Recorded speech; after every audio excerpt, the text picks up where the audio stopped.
इस वीडियो में हम स्विच स्टेटमेंट पे बात करेंगे कि स्विच स्टेटमेंट होती क्या है, इसका सिंटैक्स क्या है, इसको हम किस तरीके से इस्तेमाल करते हैं और ये किस प्रोग्रामिंग कंस्ट्रक्ट के डोमेन में आता है। अब तक हम लोग डिस्कस कर चुके हैं कि बुनियादी तौर पर तीन जो हमारे प्रोग्रामिंग कंस्ट्रक्ट होते हैं, एक सीक्वेंस है, एक सिलेक्शन है और एक रेपिटेशन है। ये जो स्विच स्टेटमेंट है ये आता है सिलेक्शन के प्रोग्रामिंग कंस्ट्रक्ट में।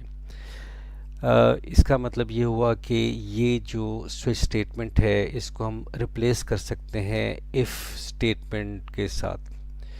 तो अब हम इसके सिंटैक्स को समझते हैं कि इसका सिंटैक्स क्या है और फिर हम देखेंगे कि एक एग्जांपल के तहत कि ये किस तरीके से एग्जीक्यूट होता है।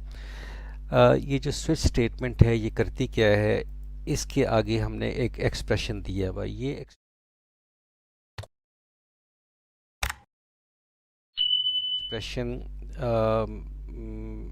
जो होगा हमें एक रिज़ल्ट देगा और वो रिज़ल्ट क्या होगा, या तो उसका रिज़ल्ट x होगा या y होगा। इस एग्जाम्पल के केस के अंदर अगर इस एक्सप्रेशन का रिज़ल्ट हमारे पास x आता है तो वो क्या करेगा, स्विच स्टेटमेंट क्या करेगा, स्विच इस केस के ऊपर वो अपना जो कंट्रोल है वो शिफ्ट कर देगा और इसके बाद ये जो कोड ब्लॉक है इसके अंदर जो भी स्टेटमेंट होंगी वो एग्जीक्यूट होंगी। और फिर आगे यहाँ पर ब्रेक स्टेटमेंट लिखी हुई है। ब्रेक स्टेटमेंट का मतलब ये है कि जब ये कोड एग्जीक्यूट हो जाए तो यहाँ से ये जो ब्रेक स्टेटमेंट है इस स्विच स्टेटमेंट से क्या आ जाए, एग्जिट कर जाए, बाहर आ जाए। अगर ये स्टेटमेंट एग्जीक्यूट नहीं होगी तो ये कोड एग्जीक्यूट होगा, फिर इसके नीचे का कोड एग्जीक्यूट होगा, फिर इसके बाद डिफ़ॉल्ट का कोड भी एग्जीक्यूट होगा। तो ब्रेक का मतलब ये है कि ये जो स्विच स्टेटमेंट से ये बाहर आ जाए। अब अगर एक्सप्रेशन का रिज़ल्ट हमारे पास y आता है तो जो हमारी अब सिलेक्शन होगी वो किस कोड की होगी, वो इस कोड की होगी। और फिर ये कोड एग्जीक्यूट होगा, इसके बाद ब्रेक आएगा और इसके बाद ये यहाँ से एग्ज़िट कर जाएगा। इन केस अगर एक्सप्रेशन का जो रिज़ल्ट है ना तो वो x है ना वो y है, तो नीचे हमने एक डिफ़ॉल्ट कोड दिया हुआ है कि जब ये केसेस मीट ना हो, इस एक्सप्रेशन का रिज़ल्ट ना तो x हो ना तो y हो, तो फिर वो क्या करे, डिफ़ॉल्ट वाला जो कोड है वो क्या कर दे, उसको एग्जीक्यूट कर दे।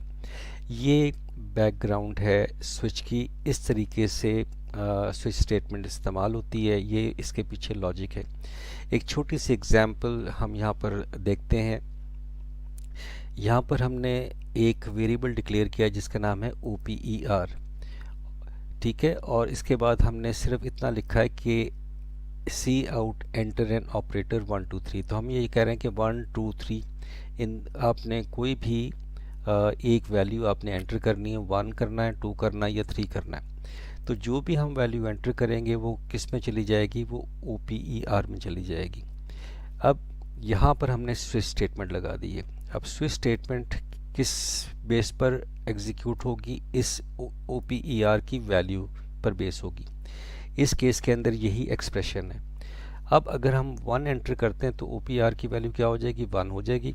इसके बाद स्विच क्या करेगा, स्विच इस केस पर आ जाएगा और ये जो 1 के अगेंस्ट जो भी कोड लिखा होगा वो क्या हो जाएगा, एग्जीक्यूट हो जाएगा। और इसके बाद फिर अगली स्टेटमेंट हमने ब्रेक की डाली हुई है ताकि ये स्विच स्टेटमेंट से बाहर आ जाए।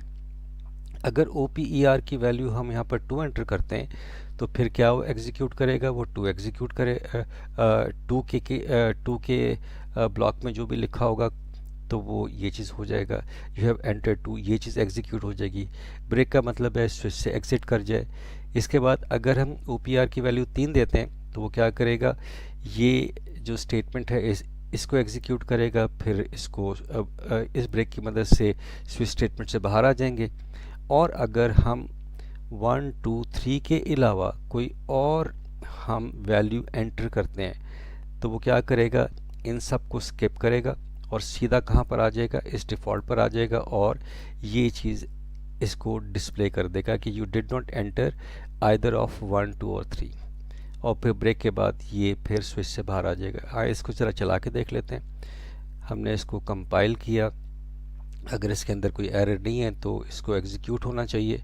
अभी तक प्रोसेसिंग कर रहा है, एरर आ गया, अब हमारे पास ये चीज़ आ गई। अब हम क्या कर रहे हैं, एंटर एन ऑपरेटर 1 2 एंड 3। अगर मैं 1 एंटर करता हूँ तो अब ये क्या करेगा, इसको स्विच करेगा। ओ पी आर की वैल्यू 1 है, वो ओ पी आर पे इसने स्विच किया, केस 1 पे आया और यहाँ पर क्या लिखा हुआ है कि यू हैव एंटर्ड 1। तो यहाँ पर क्या आना चाहिए, यू हैव एंटर्ड 1। जैसे हमने यू हैव एंटर्ड 1 किया, ये आ गया। और इस ब्रेक की वजह से, इस ब्रेक की वजह से क्या हुआ कि ये स्विच से बाहर आ गया। अब अगर मैं ये जो फॉर एग्ज़ाम्पल, अब मैं इस ब्रेक को ख़त्म कर देता हूँ, इस ब्रेक को मैंने जानबूझ के ख़त्म कर दिया और मैं अब इसको दोबारा कंपाइल करता हूँ। मैंने इसको दोबारा कंपाइल किया और क्योंकि ब्रेक स्टेटमेंट अब यहाँ पर नहीं है, अब मैं 2 एंटर करने जा रहा हूँ। अब मैं यहाँ पर क्या करूँगा, मैं 2 एंटर करूँगा। जैसे ही मैंने 2 एंटर किया तो वो क्या करेगा, केस 1 उसको नहीं मिलेगा, केस 2 पे जाएगा और यहाँ पर यू हैव एंटर 2 लिखा हुआ आना चाहिए, ठीक है। और क्योंकि ब्रेक स्टेटमेंट नहीं है तो वो केस 3 भी एग्जीक्यूट करेगा। तो जैसे ही मैंने इसको एंटर किया तो उसने क्या किया, यू हैव एंटर 2, ये तो 2 की वजह से आया और क्योंकि ब्रेक स्टेटमेंट नहीं लगी हुई थी तो उसने अगली जो केस 3 है उसको भी एग्जीक्यूट कर दिया। अच्छा, अब मैं क्या करता हूँ कि एक तो ब्रेक स्टेटमेंट यहाँ पर दोबारा यहाँ पर लगाता हूँ। ये मैंने ब्रेक स्टेटमेंट दोबारा लगाई यहाँ पर और अब मैं इसको दोबारा कंपाइल करता हूँ और अब मैं 1 2 3 के अलावा कोई वैल्यू एंटर करता हूँ।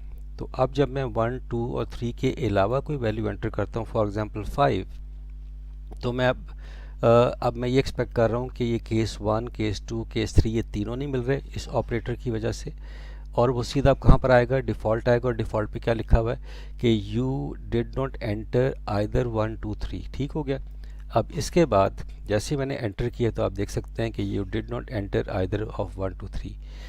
तो ये वो कॉन्सेप्ट है स्विच स्टेटमेंट का और ये वो लॉजिक है जो स्विच स्टेटमेंट में इस्तेमाल होती है। और ये सिलेक्शन का जो हमारा प्रोग्रामिंग कंस्ट्रक्ट है जो उसमें इस्तेमाल होती है कि जहाँ पर हमारा मेन्यू बेस कोई प्रोग्राम हो तो वहाँ ये ऐसे प्रोग्राम्स के लिए ये आइडियल स्टेटमेंट है।